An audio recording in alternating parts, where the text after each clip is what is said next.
अस्सलामुअलैकुम everyone. Karachi weather के साथ आपकी खिदमत में हाजिर हैं।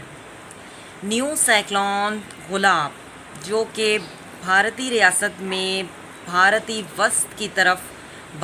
वस्त में ये बारिशें बरसा रहा है और गुजरात में बारिशें ये बरसा रहा है। आइंदा 24 घंटों के दौरान यानी आफ्टर वन डे यानी कल 28 तारीख को ये गुजरात के जनूबी इलाकों में बारिशें बरसाएगा, सिंध के जनूबी इलाकों में बारिशें बरसाएगा। सिंध में हमें मुख्तलिफ मकामात पर बारिशें देखने को मिलेंगी। कुछ मकामात पर तूफ़ानी सूरत हाल भी पैदा हो सकती है, कुछ मकामात पर जो है वो सैलाबी सूरत हाल पैदा हो सकती है, कुछ मकामात पर हल्की बारिश भी होगी। कराची की साहिली पट्टी पर बारिश का जो है तूफ़ानी सूरत हाल पैदा हो सकती है। कराची डूबने का ख़तरा है। जो ही कोई नई अपडेट होगी लम्हा बलम्हा आपको आगाह करते रहेंगे। अल्लाह हाफ़िज़।